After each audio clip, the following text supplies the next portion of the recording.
It's Tuesday, June 28th. From inside the WTOP newsroom, this is the DMV Download, brought to you by the men and women of Steamfitters Local 602.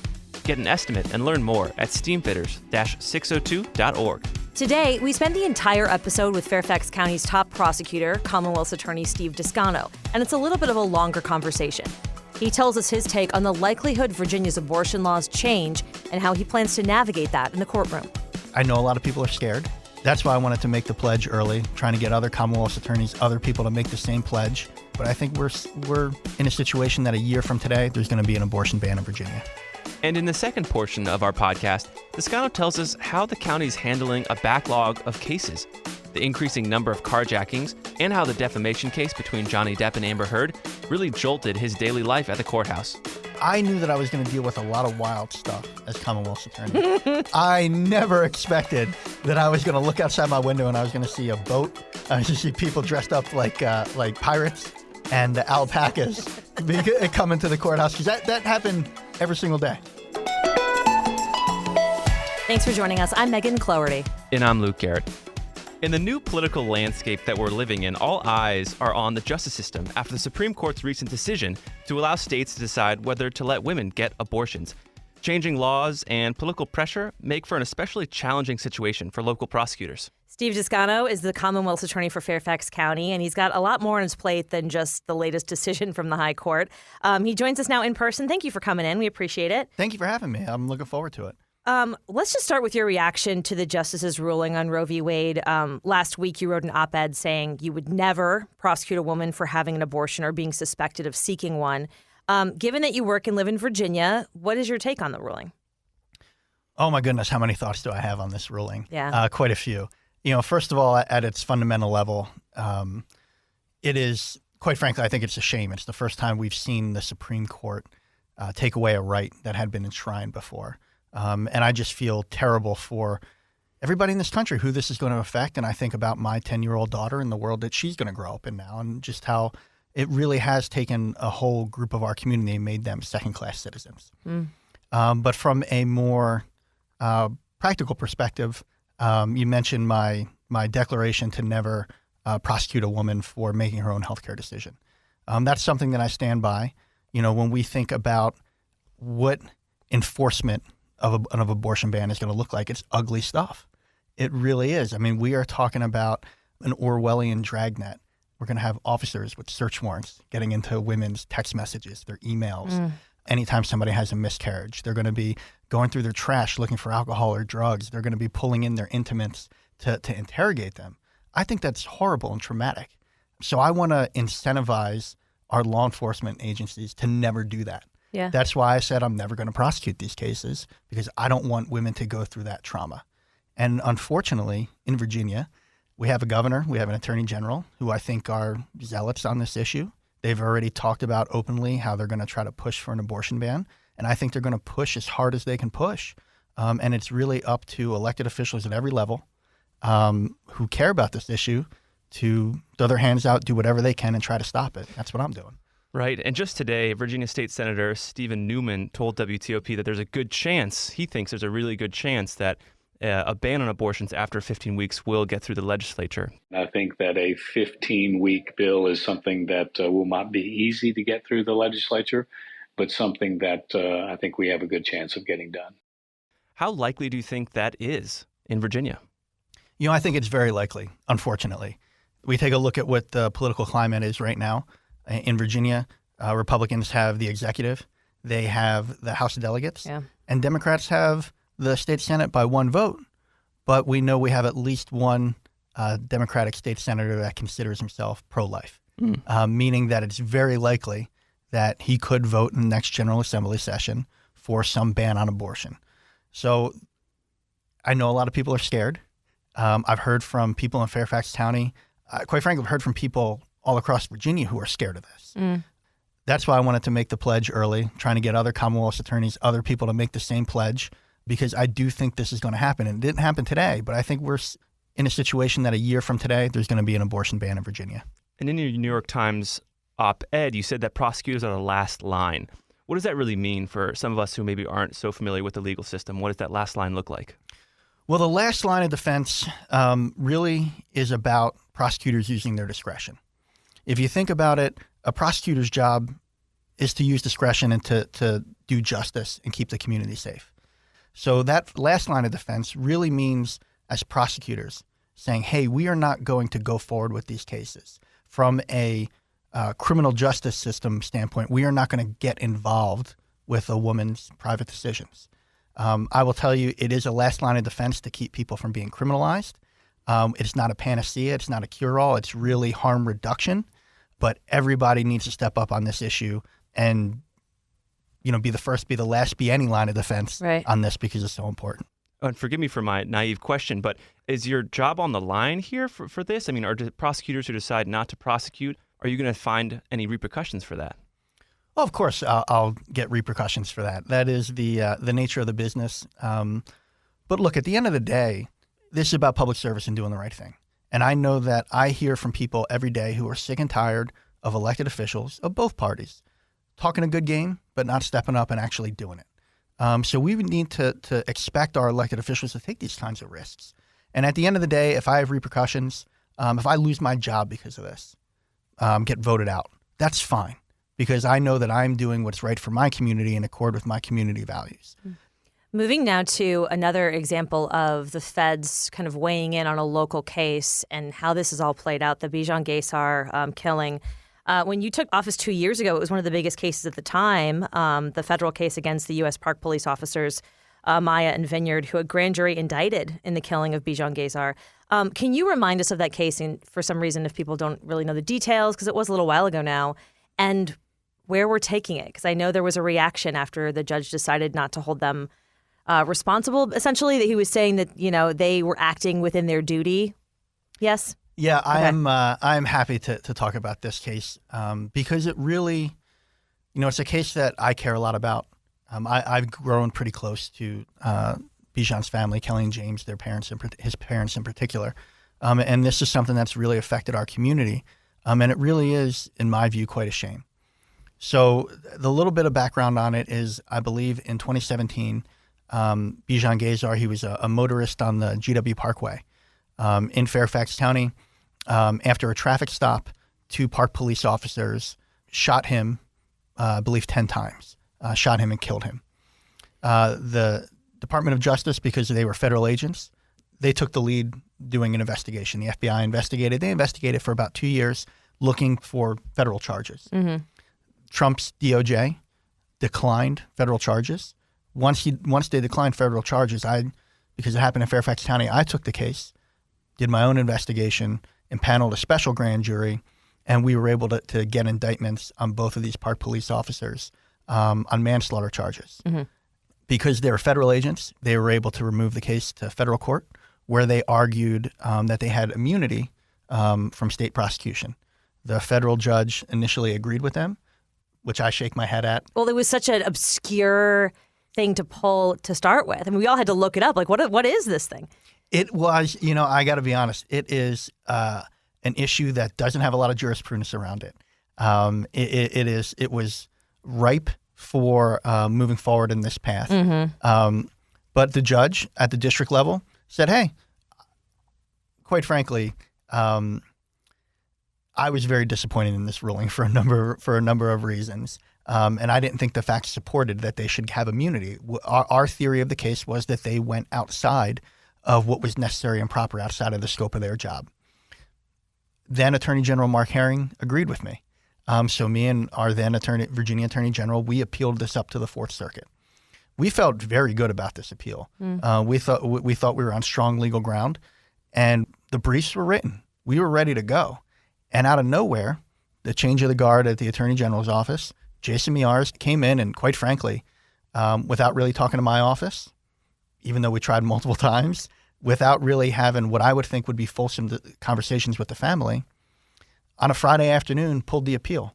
And quite shockingly, pulled the appeal because he was of the view, and he said this, that the officers, the ones who shot Bijan Ghaisar 10 times, that they were the victims and that they were being persecuted.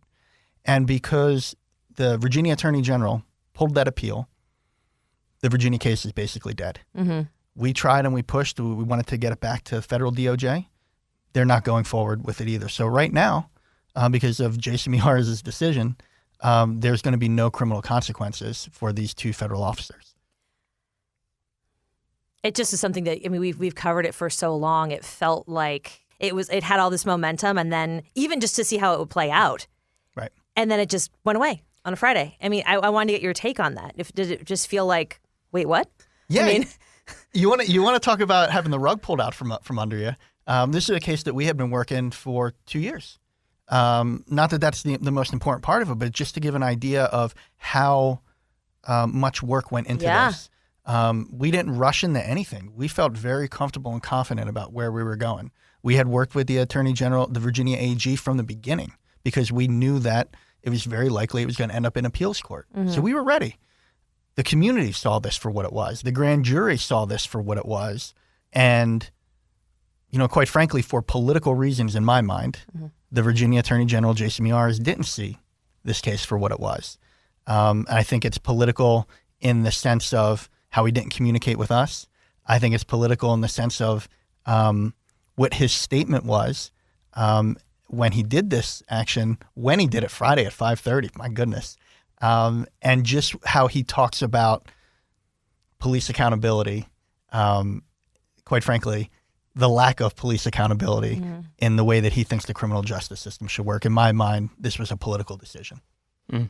It was sort of interesting to me, too, because this was one of the very few recent cases where, D.C., there's so many jurisdictions that overlap when it comes to law enforcement, right? I mean, if something happens on the National Mall, like we know from January 6th, right? D.C. police had to be invited onto the grounds to help out. I mean, there's all of these unwritten rules and lines. Well, actually, they're written rules and lines. And the fact that it started on the GW Parkway, because that was U.S. Park Police jurisdiction, Fairfax assisted. And actually, that ended up being a huge part of the case because they released the dash cam video of this thing. But I don't know. It's such a huge case in our area, and then it just went away. Yeah, it's really amazing. It's crazy. And I'll tell you this: you want to talk about what the Trump DOJ did with this case? They tried to keep us from investigating it. They wouldn't let the FBI agents talk to us. I thought it was an FBI case. Like the FBI was taking so long with it because they had 5 years. They were. Look, I don't know what the internal discussions at Trump DOJ and FBI were, but when we got the case, I reached out a number of times to Trump's DOJ to see if we can get help from the FBI. We could talk to their agents. They blocked us from them. They tried to essentially muscle us out of going forward with this case. If it wasn't for that Fairfax County Police dash cam, which is what we built most of our investigation off of, it would have died in the federal government because we wouldn't have had anything to go with, and they would have been able to keep everything from us. Just so you know, we reached out to Attorney General Jason Miyares to respond to the comments Steve Descano just made. Miyares' office referred us to his previously released statements on both the Bijan Ghaisar case and the overturning of Roe v. Wade. We've also invited Miyares on the show to respond at another time. And after the break, we continue our conversation with Commonwealth's attorney Steve Descano on why he thinks Virginia's libel laws need re-examining after the Johnny Depp Amber Heard trial. Backed by the experience of its hardworking members, Steamfitters Local 602 is ready to take on your next commercial, heating, cooling, HVAC, or refrigeration project. Steamfitters Local 602 adds value to our community through its partnerships with local contractors and building owners, all while keeping the focus on improving the lives of its members and their families throughout the DMV.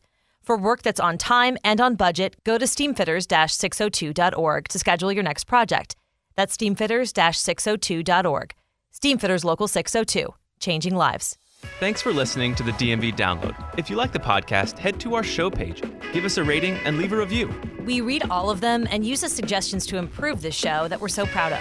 It also helps other listeners find this, our region's only local daily news podcast. Thanks for making us a part of your day. Back now to our conversation with Fairfax County Commonwealth's attorney, Steve Descano. Pivoting now to a case that's probably the most popular case in Fairfax County, the Johnny Depp and Amber Heard case. Now, this happened and played out in Fairfax County. And when we covered the trial, we learned that because of how Virginia's libel law is written, it makes it ideal for a person of note or someone who's very popular or famous, rather, to mount a defamation case against someone. Do you think the laws needs to change in Virginia? It is that defamation law that makes me want to be very careful how I talk about that. Very fair. I'm kidding. It is. Well, let me just say this about the Johnny Depp Amber Heard case, because it did happen in the courthouse in which my office is that we operate every day. I knew that I was going to deal with a lot of wild stuff as Commonwealth's attorney. I never expected that I was going to look outside my window and I was going to see a boat. I was going to see people dressed up like pirates and alpacas come into the courthouse, because that happened every single day. Oh my gosh. Wow. Yeah, it was. The fan base outside was unreal. You would think it'd be the first couple days, but they stayed the whole trial. There was some commitment there. Yes. Yeah. So it made your job more interesting, I'm sure. It very much did, and I can tell you, I was not watching it on TV, but I knew instantly when the verdict came in and what the verdict was, because there were so many people outside that I heard a giant cheer come up from outside the courthouse that I was able to hear even in my office. In the corner suite. Wow. But to your question about the libel laws, obviously this is not my area of expertise. But typically, as an attorney, when you see that there's a law that's such an outlier from other jurisdictions, other states, that people are coming from around the country to try to utilize that particular law, that is usually a good. Almost like a light bulb going off. Where a red flag? A red flag. Yeah, a red flag. There you go. That's a better way of saying it. There's a red flag that goes up that maybe that law should get taken a look at. Yeah, because it kind of, I think the lawyer we spoke with said, well, this makes it very friendly for celebrities to continue to come to Virginia. And we continue to have sort of a show in the middle of, the courthouse when there's actually people, not that we don't want a little, attention every once in a while, but there's people who are trying to conduct business there. And I just thought it was an interesting. Well, it is interesting, and it's funny you say people have serious work to do. Every time I showed up to the courthouse and went into the little parking lot where Amber Heard and Johnny Depp were staged, every time I rolled down my window, all the fans were very disappointed that it was just me. And quite frankly, I was almost disappointed to see them. I'm like, I have to go to work. It was just mutual. letting people down. I'm constantly letting people down. Oh my gosh. But I got to say, it's interesting to hear news reporters such as yourself say, hey, we don't want all these celebrities coming through our local jurisdiction. I'm sure it's great for ratings. I'm sure it's great for, it was like, what was it? It was like the number one thing on Twitter. Oh, yeah. It was far and away one of the most Social popular media things. was a whole machine of itself. Yeah. Billions of views on this case. People couldn't look away from it. Okay, shifting now to a much more serious topic. This has been one of the deadliest few years in our region when it comes to violence. In 2020, before the pandemic began, you announced a stance that you've made public for more than a decade that you did not plan to prosecute lower-level drug offenses like marijuana possession. Given that drugs and guns tend to travel together, do you think that's part of the answer to staving off violence among young adults? Should other jurisdictions take that on as well? Yeah, it's a great question, and I'm really glad to be able to talk about it here where we can talk a little bit about it expansively. When I made my marijuana declination policy, that was about simple possession for personal use. Mm-hmm. That wasn't about distribution. That wasn't about guns and drugs. Those are serious crimes. When you have distribution is followed by violence. So we treat that very seriously. We do prosecute those cases. We prosecute them extremely harshly. Mm-hmm. The reason that we want to treat the simple possession cases differently is because, like for many low-level nonviolent crimes, if we can help an individual before they've committed violence, before they've done anything that would really put them on a bad path and be a danger to our community, if we can actually help them, get at the root causes, get them and keep them from recidivism and climbing the ladder towards more violent crime, that actually helps with keeping communities safe. It's not about being nice. It's not about being cool. It is actually proven time after time that if we can intervene on the front end when things are minor, we can stave off crime in the back end. So I really do think when done correctly, it can help stave off violence. And when I say done correctly, it means taking that nuanced approach where we treat simple possession in one way, but distribution, possession with weapons, anything else, we treat it as the crime that it is and treat it very seriously. And we interviewed Fairfax Chief Kevin Davis a while back, and he mentioned how scary and prevalent carjackings are in the county, but also he mentioned how difficult they are to prosecute. What about carjackings make it kind of difficult to prosecute and move through the justice system? Well, first of all, Chief Davis is absolutely right. They are scary, scary crimes because what happens in many of these cases, it is a young person. Carjacking is necessarily an adrenaline-pumping crime. It has to happen with force, with speed, and that can lead to, people pulling the trigger almost accidentally. Mm-hmm. Now, those cases are some of the most serious cases that we have. As a matter of fact, we worked pretty closely with Kevin and his team in terms of prioritizing them. But what makes them difficult to prosecute is they happen so quickly. We always run into the issue of identity. You're typically carjacking a car that has one occupant. That occupant is the one who was in fear for their life. Mm-hmm. So they necessarily, in many of these cases, they may need to identify this person who may have been wearing a mask. So when we don't have other indicia of the crime, meaning a video, arresting the person in the car that was stolen, those sorts of things, they become very difficult. Mm-hmm. But it is something that we are, as a prosecutor's office, putting a lot of attention to and treating very seriously, because these are the types of crimes that they're violent crimes themselves, but really portend much more violence from the individuals who committed them. I have to tell you, I saw a carjacking right in front of me. I was in Georgetown, and I'm bringing this around, but I was in Georgetown. I was crossing the street. It was on M Street. Right. So there's a million people down there. Yeah, stores, I'm crossing everything. the street, and this woman got out of her car to help a friend cross. I don't know, get in her car or something. And as soon as she got out of her car, these two teenagers got in her car, and we were in the crosswalk, and they just plow through the crosswalk. So you don't even think about, just to your point, to how quick it can be. Right. But also, it doesn't necessarily mean the victim is the person who's being carjacked. Mm-hmm. Very easily people could have gotten run over. And it was one of those moments like, how did I not even know that was happening? Because it was happening right in front of me. But there were just so many people, and it kind of, to your point of like not being able to identify, I would never be able to identify those two. It's blended in. It was like 2 seconds. Wow. It was unbelievable. So it does give you, when you're like in it, you kind of get it too, like, oh wow, I can see how they would have no idea who that was, even though it was such a heightened moment, And of course, it's a really great point. Even when you're surrounded by a bunch of people, it happens so quickly. And unfortunately, what we see, or what we think we see in a lot of these cases, is they're taking the car for joyriding, right? So they'll get rid of the car in an hour. Yeah. So that you're not getting arrested with them driving in the car. What you're seeing is, hey, I got carjacked.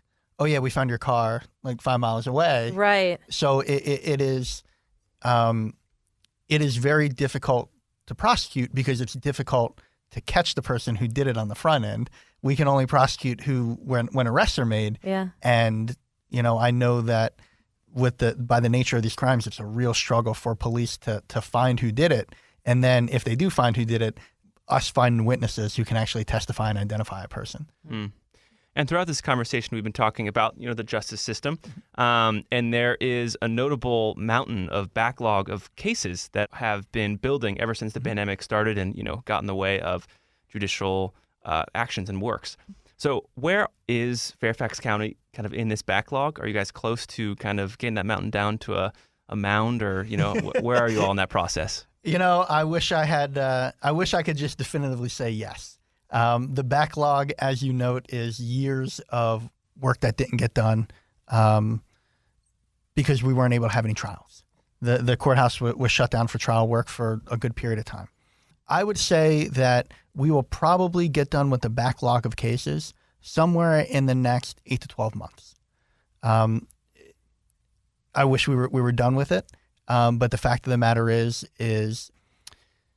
we're still scheduling trials out now. If you commit a crime today, you're going to get a trial date mid to late 2023 because we still have 20 and 21 year cases that are going to get done in the next 8 to 12 months. So they're basically being triaged, essentially, because you don't want people waiting in jail or victims waiting for justice that have been waiting 2-3 years now. Exactly, and it is.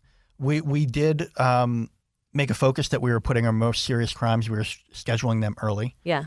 With a particular focus on cases in juvenile domestic relations court. So really, we're talking about child victims of some of the most heinous crimes. That's where that's happening.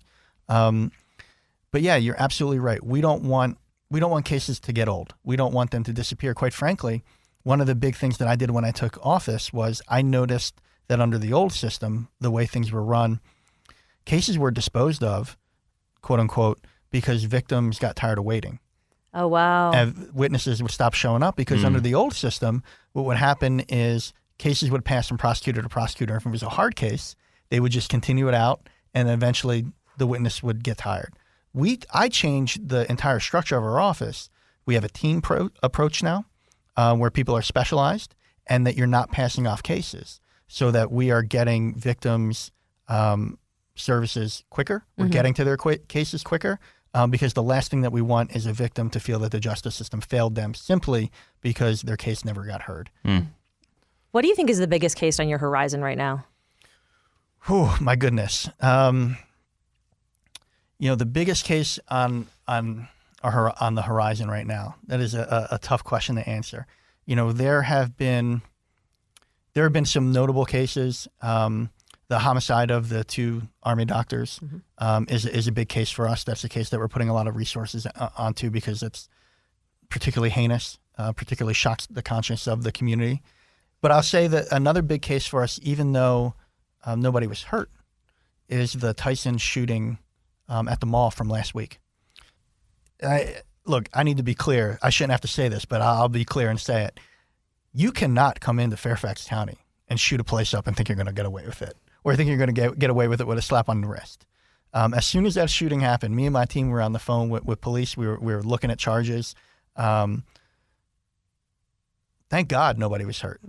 But the people who did that, in my view, are dangerous people. We're going to deal with that seriously, and I want the community to know that anytime that happens, which I hope never happens again, we're going to get out there and we're going to let the community know how serious we take it, and we're going to do the same thing at trial. So I hope that anybody thinking about carrying around a gun in a public place in Fairfax County thinks twice and maybe goes somewhere else or leaves their gun at home. I'm wondering, I know you're probably limited in what you can say. Do we know the motive in that, or it was gang related or anything like that? Unfortunately, I am limited as to what I can say, and I appreciate you being cool about it, Megan. But we do have some limits. But I know this case is front and center on a lot of people's mind, and as we go through the prosecutorial process, we will constantly be updating the community because it's that important to them, and it's that important to me and my office. Yeah, you want to feel safe when you go anywhere. But. Yeah, of course. And look, we are still the safest jurisdiction of our size in this country. We have 1.2 million people in Fairfax County. Our crime rate is astonishingly low. Especially given the last 2 years, when almost every big city and big jurisdiction saw their violent crime go up. Right. And I'm proud of that. And I can't sit here and take credit for it. Crime is multifaceted. But we're really proud of that record. We intend to keep it. And quite frankly, it's a shame to me that, I'm going to take one more dig at my friend down in the Attorney General's office, that politicians, particularly our Attorney General, are trying to gin people up around fear of crime, trying to scare them, trying to sell them a bill of goods about something that just doesn't happen to get a few extra votes and try to swing elections. It's despicable, but unfortunately that is how some people who are wrong on the issues think they can get their vote margins, and that's particularly goes for our Attorney General. So, Steve, what is the biggest challenge when it comes to the justice system in Fairfax County going forward? Look, we have a justice system, not only in Fairfax County, but around the country, but even in Fairfax, that needs reform.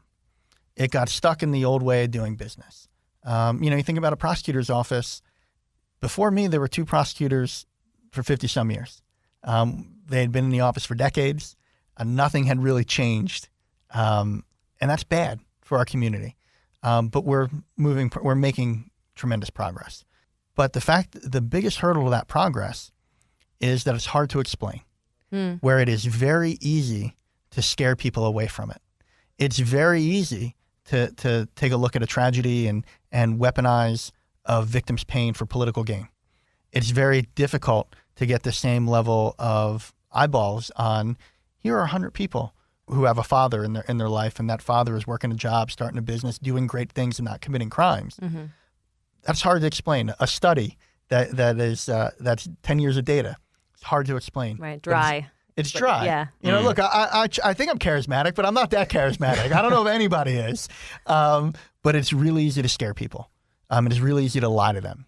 And I think that's the biggest challenge, that there are people entrenched in the system, whether through their own political gain, like our AG, or people who things are working out quite fine for them, who are going to stand in this way and keep selling that other narrative. I think we're going to get there in Fairfax. The people of the community really like what we're doing. They want to see equality, justice. They know that keeps them safe. But I think the biggest hurdle is misinformation. Commonwealth's attorney for Fairfax County, Steve Descano, thank you so much for coming on the show and talking to us about criminal justice system. Hey, I thank you so much for having me on. I really enjoy the show, and hopefully we get a chance to have this conversation again. And before we go, I just want to say to every woman out there, or every maybe person with low blood pressure who's freezing in their office, It's cold. I am there with you. Today I am wearing, so I came in and just like, it's beautiful outside, by the way. Gorgeous. Gorge. Came inside with, a little sundress on. Now I have a fleece on. I had a blanket I was wearing. I just kept adding layers, and it's so like summer work problems. That's all I have to say. Just to paint the picture, yeah. Like Megan's in like a FBI field coat kind of deal, like navy blue, The cold, it's cold. It's very cold. And one of my coworkers was like, so tomorrow you're bringing a snowsuit? I was like, yeah, basically. Yep, I'm coming prepared. So if for some reason it doesn't look like we're dressing for the weather, that's why. It's if tough. you see our videos. It's there you tough go. to dial it in, yeah. With it being so lovely outside. And that'll do it for us today on the DMV Download, sponsored by Steamfitters Local 602. Our managing editor is Craig Schwab, and our music is by Real World. Give us a review and rate our show if you get the chance, and follow us on social media where we're posting content every day from the show and from behind the scenes. You can find out more about this podcast and become one of our VIP listeners at dmvdownload.com. The DMV Download is a product of WTOP News. Listen on 103.5 FM in D.C., 107.7 FM in Virginia, 103.9 FM in Frederick, online at WTOP.com, and on the WTOP News app. Have a great night.